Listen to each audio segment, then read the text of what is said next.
I am always in awe of people who have these well put together, well thought out sales pages on the internet. If only I could harness whatever that mojo is that they're doing for my own sales page, I would be pretty hyped up. Well, today I get to interview Michelle Marie, and she is going to take us through the 6 elements of a killer sales page. Are you ready to dive in? I know I am. Episode 135 starts right now. Hey there, welcome to the Lora Shipman Show. We hang out here weekly to talk about things like social media, entrepreneurship, marketing, tools, strategies, tips, and it all starts right now. Hey there, before we get started with the show, I just want to share my passion with you. I love teaching people just like you how to master social media for business, breaking it down into easy to consume and easy to execute steps so that you can see immediate results. So whether you want to start a social media consultancy or grow your brand's presence on social media, I can help. I can help you get started and master all the things that you need to know. So I want you to go over to my website. It is filled with resources, tools, tips, and courses. Visit lorashipman.com. That's LORA shipman.com to get all the goods. Now, you ready for the show? I know I am. Let's get started. Hey, everybody. I'm so excited because with me right now, I have Michelle Marie from Put Your Passion to Work. Michelle, welcome to the show. I'm so happy to have you here today. Thank you so much. I'm happy to be here. So tell everybody who you are and what you do and how you help people. Great. Yes. So my name is Michelle Marie. I'm the owner of Put Your Passion to Work. I'm a fellow podcaster like yourself. And really, I'm just a mom, wife, and 9-to-5er who is making space to pursue her passion by building and scaling my coaching business. And what I really love to do is help other women realize what their passions are. And if they, like me, have this passion of helping others, that they too can use their life experience and expertise to start their own coaching business. So it's this beautiful circle. And I rub elbows with coaches almost on a daily basis and with clients, in addition to my 9-to-5 and in addition to being a mom. And it's just so fun and so amazing. I really, really love it. And I'm kind of here to help women on that journey in any way, shape, or form. So you're currently in the 9-to-5 right now.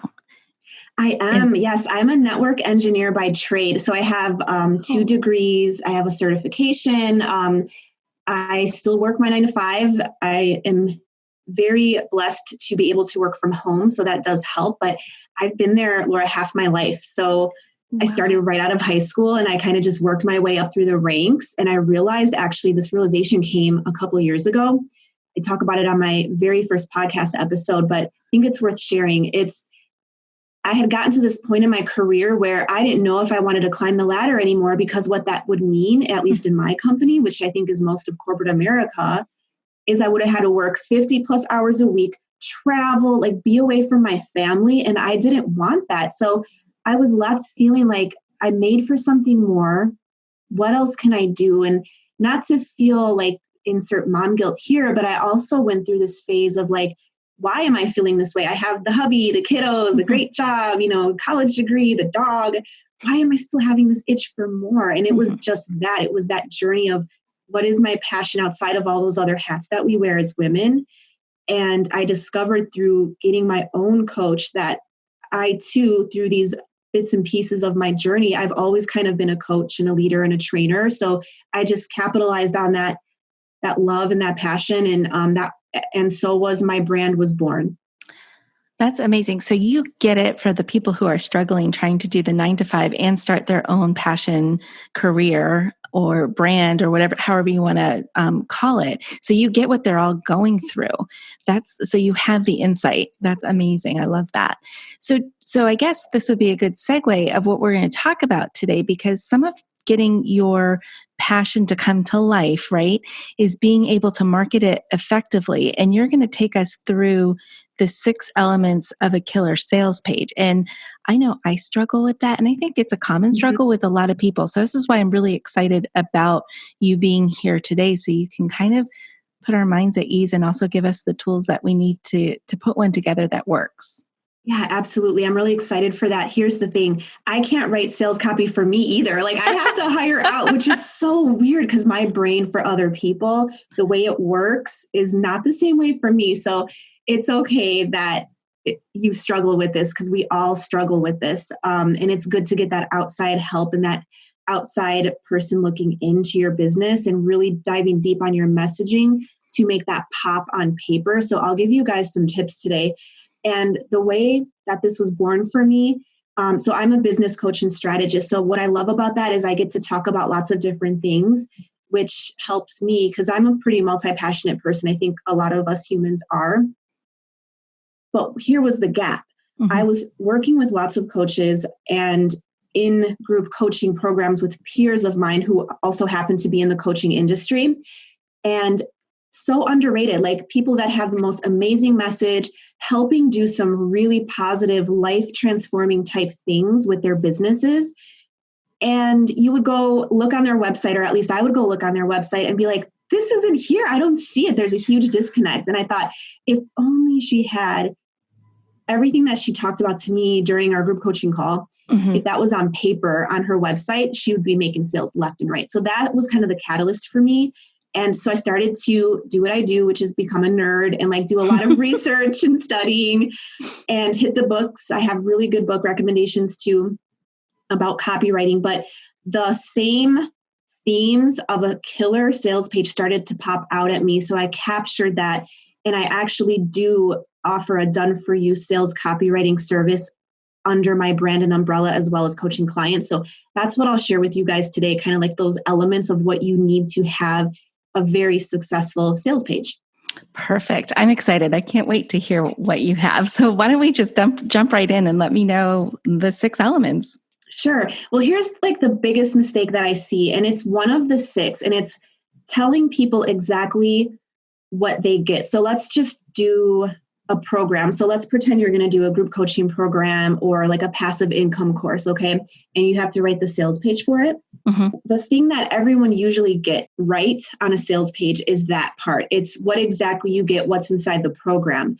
The biggest mistake that people make is not doing the second thing, which you need to have a killer sales page, which is diving deep into the pain points of your perfect person. Now, this is really easy if you identify as your perfect person. Like me 3 years ago, I was trying to get my coaching business off the ground. So I can still like look back at journal entries and say and know what I was feeling and going through. And it's kind of, a lot of people call it the curse of knowledge. Like we're cursed with this knowledge because we're 3 years down the road. We have to get in our car and go back in time 3 years ago and talk to the person you were. So that's what you do. Okay, that is really hard because like that curse of knowledge is a real thing. And you get so tunnel visioned and sometimes it's hard to go back in time and remember what it feels like back then. And I noticed you said something about journaling. So is journaling a huge part of what you do, like just to be successful in creating sales? Like, is that something, I guess the question is that something people should start doing, is journaling to help them remember the pain points that they have currently that they might need in the future? It can definitely be helpful. I don't think it's necessary because some people just don't have the time or the capacity to journal and journal with the right things and what to say. So if you wanted to do a journal exercise, 1 or 2, I would say brain dump everything that you can think of how you felt or are feeling with the transformation that your program or course is going to solve for that person. There's also market research you can do, which is getting out there and doing 15-minute calls recorded so that you can transcribe them and literally get the language that your perfect people are using. And with Facebook groups and everything like that, it is so easy to get market research calls. And I'm saying do it across a few days tops. And then, get them a $5 Starbucks gift card or offer like a quid pro quo where it's like, okay, I'm going to ask you questions for 15 minutes. And then the next 15 minutes, you get to pick my brain on my expertise or something like that. That is brilliant. I mean, I don't think that we do that enough. And I think social media today gives us that perfect platform to do what we would call focus groups or market research, like you said. And I think we need to make better use of that and really use that to build our businesses. I totally agree. And another thing too is that you're not asking for a sale and you're not asking for someone to join your program. It's really just market research at this point. And even if you don't have the capacity or the time to do market research face to face, you can do keyword researches on Google, Pinterest, or inside of Facebook groups for entrepreneurs. Let's say if you are a business coach like me and you want to dive deep into those pain points. Excellent. Okay, so those were our first two, knowing exactly what they're going to get, right? Is the first. And then the second one is knowing those pain points intimately is really going to help you get your point across and really connect with the people who are joining your sales page. Correct. That's right. So after you do that, then it goes into the next tip, which is the transformation. So typically on a sales page, this is when you see those lines where it's like, how would it feel if, or imagine yourself win. And now you get to kind of reiterate those pain points in a positive manner, which is telling them exactly after they take your medicine of your course or your program, where they're going to be at.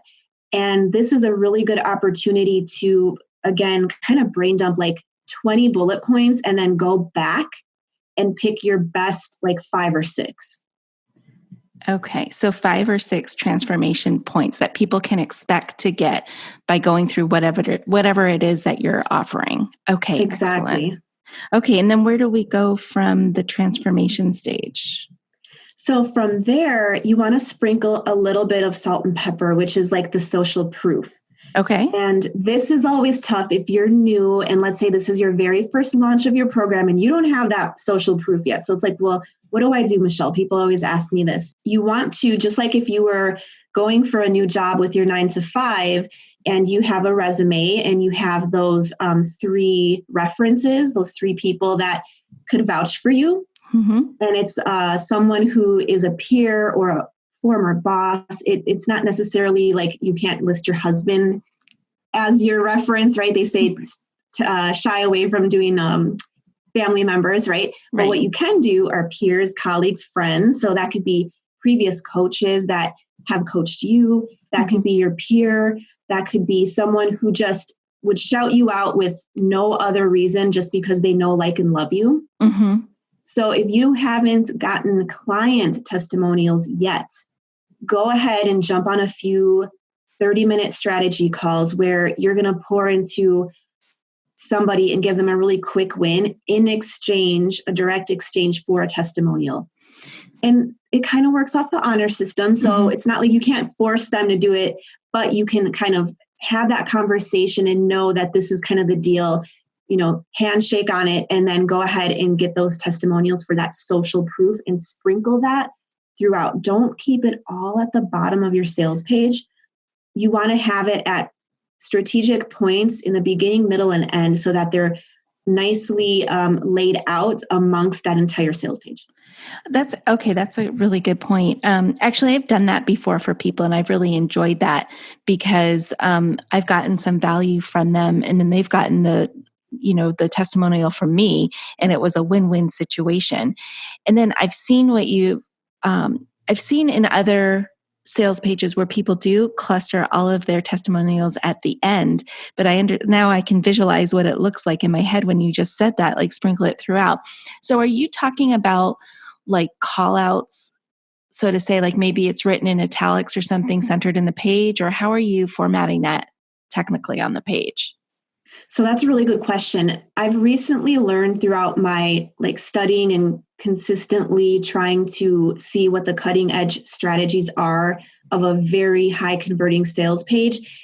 And it's kind of changing. So whereas before you might have wanted the pretty picture that's a circle in italics and quotations, a lot of people are doing like this messy testimonial, and a really good one if you want to go look. I've done the sales page for the Boss Mom Dana Malstaff, her Nurture to Convert Society, and she's got what I have dubbed as the messy testimonial. So it's like a screenshot of her Facebook group or her program. It's her private membership group. Anytime someone has a win or anytime someone shouts her out or says thank you, her team has captured a screenshot and put it in this messy kind of format, but it's real. It's very real. I think that's why it works so well right now, is because it looks more real than me putting like Laura and then the italics. Laura thinks I'm amazing and says this. Like, is that really, and no one's going to be dishonest. Like, we're all ethical and moral, but I just think it goes a little bit further to have like the screenshotted actual messages or text messages or Facebook messages that have really helped to solidify you as an expert. So it's true social proof in actuality. I mean, it's like the real deal. And I think authenticity is really where people are headed these days. So is there like a rule of thumb as to how long a testimonial should be? Like, should it be 3 lines? Should it be a paragraph, or does it matter? I would say short and sweet and to the point. So you might actually get a paragraph from somebody, but on a sales page, people are normally skimming. And so you want to maybe take that killer sentence or two out of that entire paragraph and just post that on your sales page. And once you collect a nice collection of these, you can actually have a web page of like client love or shout outs, name it that, and then go ahead and put those long, big ones. So that way you're maximizing it. You still have that amazing paragraph with someone shouting you out, like a client or a peer or colleague. Then you take those bits and pieces and just like I said, salt and pepper them on your sales page the way you would season maybe like your meat before you cook it. You just not too much and not too little. So I say a good rule of thumb is try to get at least 3. Okay. The more you can have, the better. And like, don't worry about it being perfect. It can be messy. It can be those copy and pasted screenshots, and you will be good to go for social proof. Okay, awesome. Yeah, I was going to ask you how many you recommend. So you say about 3 as a minimum. Yes. Yeah. Okay, perfect. Okay, so after our salt and pepper seasoning there, where do we go next? So now it's the time to really pinpoint who this is for and who it's not for. And a lot of the times I see this is for you if you're a heart-centered, driven mom. Okay, we can do a little bit better than that, guys. Like, that's important. But for example, for me, my target market are coaches who either already have a 9 to 5 or are looking to eventually possibly maybe leave their 9 to 5, but they're not quite ready to do that yet. So my perfect person, because I've done the research, she probably already has a degree. She doesn't have to, but I'll say if you have a degree, if you have life experience and expertise that you're ready to put to work, this would be you. So what am I doing there? I'm kind of someone who maybe is a millennial who's just out of college. She might be reading between the lines and saying, I don't know if this is for me, and that's good. But you can take this a step further, like I said, and this is all one blurb or spot in the sales page, which is when you outline who exactly this is for, I also want you to put who this isn't for. And that might seem weird or counterintuitive, but I recently did a sales page for a style coach. And she outlined, this is not for someone who is new that doesn't even have a website yet. We actually put that on the sales page because she didn't want to have to help someone get a website, and she knew it was necessary for her program to really hit the ground running. And she also, at this point in time, didn't have someone that she could say, oh, hey, client, you need a website? Go talk to my friend over here. We have this affiliate together. She didn't have that. So we just said, no website, you're not the best fit. Right. That makes sense because you're really truly honing in on your target market, that perfect client for you. Yeah, that makes total sense. Okay, so what is the next? I guess this would be our final step. Yeah, this is our final step. So the last thing that you absolutely need for a killer sales page is this is your time to shine. And this is the about section that's kind of inside that sales page. So I already know you guys have an about page on your website, but someone who just landed on your sales page might not have seen that yet. So give them a couple of paragraphs with a photograph of yourself. And the headline can be something like, who is guiding you through this? Or who am I to be teaching you this? Or here is your expert at this. You know, give that headline to solidify your expertise and as you as the authority. And then give them a little taste of who you are. You know, my name is Michelle Marie. I have 18 years of experience. I have gotten hundreds of clients over the last 3 years, and I love helping women find their passion and put it to work. I'm a mom, wife, you know, then you can get a little personal and really use this as a manifesto, use this as your time to shine about who you are as a person, which is really fun. And it should just kind of roll off the tongue and kind of like roll off the paper, so to speak, because you really want to tug at their heartstrings as well as say, like, I am the expert. This is why I do what I do. Mm-hmm. So I have a couple of questions, I guess, about sales pages in general. And first off, how long should a sales page be? Because I've seen these things like you're scrolling forever to finally get to the bottom. So what is your recommendation on that? Great question. So the bigger the price point, the longer the sales page. So you don't need a very long sales page for a product that's $47. You don't need someone to scroll.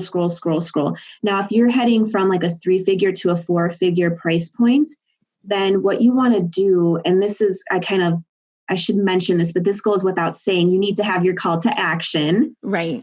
And if you have a longer sales page because you have a bigger price point, like $1,000 or more, then you might want to play around with a call to action strategy. So what that means is, instead of saying, buy now, I'm ready to buy, or whatever it is, and then they click the link and it takes them to a page to pay, maybe they need to spend 15 minutes with you first just to pre-qualify. Or maybe you have an application that they have to go through, like an application process. Mm-hmm. So that's your call to action instead. Because how many times, I don't know, ask yourself this, how many times have you made a 4-figure investment without talking to somebody? Never. Right. Yeah. So then now my sales page has to be a little bit longer to go through that transformation and those pain points. And my call to action, instead of going to a checkout page, might need to be apply now or jump on a call with me. Let's make sure this is a 1000% fit. And we can chat further. Click here and book a 15-minute consult call. That's really good, because then that also kind of answers the question for both you and the potential purchaser or customer, the is this for you or not question, especially if they kind of in their head don't go through that process 100% and they haven't self-selected themselves in or out. Doing that 15-minute call will really help you figure that out. I think it's a big time saver and money saver too for everybody involved, right? Yeah, absolutely. And at this point of the process, because you have a killer sales page and you've included all these elements necessary, the conversion, when you do spend your time to speak one-on-one with this person, a lot of that legwork's been done. And so you won't have to do this hustly, like weird sales call. Don't ever do that. But you can just simply have a conversation like, hey, I know you're interested. What questions do you have? Like, how can we make this happen for you? Like, I really want to help. I would love for you to join the program or purchase this product. Now, if you want to be completely 100% passive, then your strategy would be a checkout page. Then your price point might be a little lower and stuff like that. Or you can also set up some systems and analytics where if someone clicks, you can capture that and then do like a follow-up kind of process. Like, hey, I saw you checked out my page. I noticed you didn't follow through. Let's hop on a call now. Like, you can set that up in the background. Oh, that's really helpful too, because then you get the conversation started, and that's really cool. So I have another question about the sales page. Where do you put that call to action of buy now? Like, and how many times does it reflect? Do you know what I mean? Sure. So I try to, there's this thing, it's called before the fold. And back in the day with newspapers, it was before you unfolded the newspaper, they wanted to have this big catchy title and headline. And so on a sales page, which is on a website, which is on your laptop or your phone, before the fold means before you scroll, before you hit that scroll button, what's that rectangle of information showing you? You want to have your headline, a subheadline, and a call to action right there. Okay. And then again, it's kind of like that salt and pepper. You want to have like 2 paragraphs or blurbs of information and then a call to action. And then you go into your next section, like the who this is for and not. All right, I'm ready to buy now, or I'm ready to jump on a call, put that call to action. So you want to do it sporadically throughout your sales page, because what you don't want to do is make someone have to go through scroll, and then get to the button. Yeah, because I've done that just recently and it was a really long sales page. And I'm like, well, where is the purchase now or where is the form that I fill out? And I had to keep on scrolling and scrolling. And I bypassed all the information that they provided beforehand because I was really interested. That's interesting. Okay, so you're saying like, well, and so I guess if it's a smaller price point, like a $47 price point, maybe you expose that call to action button 3 times ish. Yeah, I would say so. So you would probably have a shorter sales page, and you might Mm-hmm. only need 3 or 4 buttons to call to action to buy now. And I have actually a really good example of that on my own website that I could share. It's my discovery call roadmap, and it's a $17 product. Well, it's 47, but a lot of the times I have a special running for it to be only 17. So it's a really quick, short one, and there's 2 testimonials on there, and maybe 2 or 3 buy now buttons on Mm-hmm. there, and it works really well. And it's a tripwire, Mm-hmm. so it helps with Facebook ad money and things like that. So it's not like a money maker, but it does just enough that I can put it back into my business and make it work for me. So that's also a really good suggestion too, is if you have a lower price point, again, you don't need a giant sales page. And if you see those around the way, like when you're searching as a customer, it's almost like, back in the day, those surveys, like how much is too much for this burger? Right. Oh, it's really good. How much is too much? Well, I wouldn't ever pay $15 for a burger.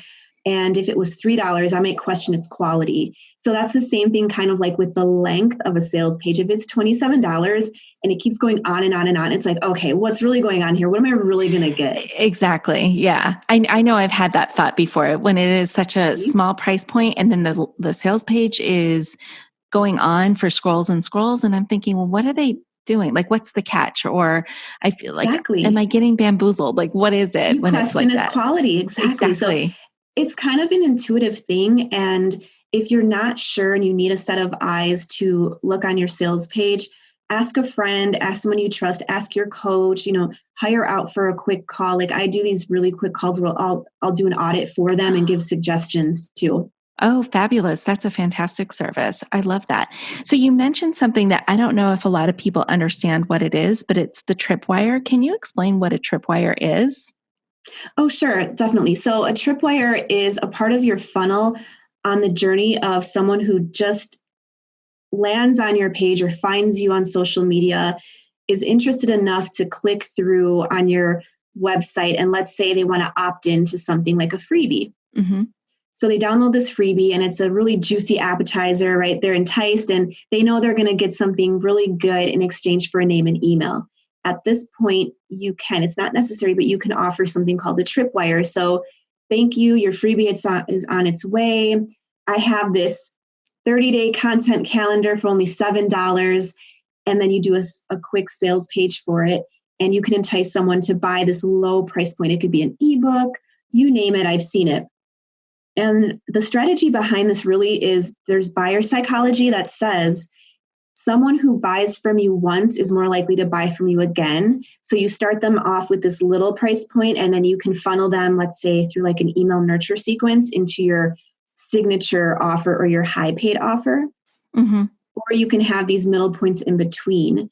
So the idea of a tripwire can be to have that buyer psychology where someone who buys once is more likely to buy again, as well as a lower price point item so that you're just getting like bits and pieces of income coming in that completely supplements, let's say, your ad budget. Mm-hmm.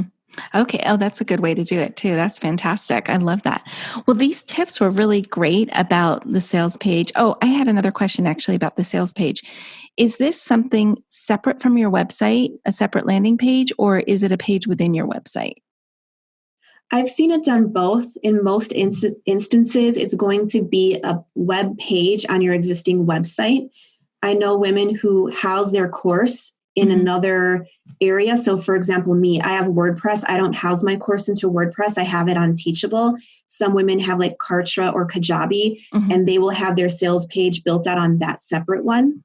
So, if you do have it separate, I would say the first rule of thumb is keep it in-house, keep it simple, keep it on your web page. If for some reason you need to have it separated out, you can always buy a domain and you can buy the domain of the name of your program and then just redirect it to that sales page so it flows. And then when you're on podcast interviews, you can say, hey, go to profitablecoachingacademy.com, and it'll actually lead you to putyourpassiontowork.com/Profitable Coaching Academy. But what rolls off the tongue quicker and better? Right, exactly. The domain, $12 a year. Go get you a couple domains, and then it'll be fine. And then you can pretty much house it whatever is easiest for you.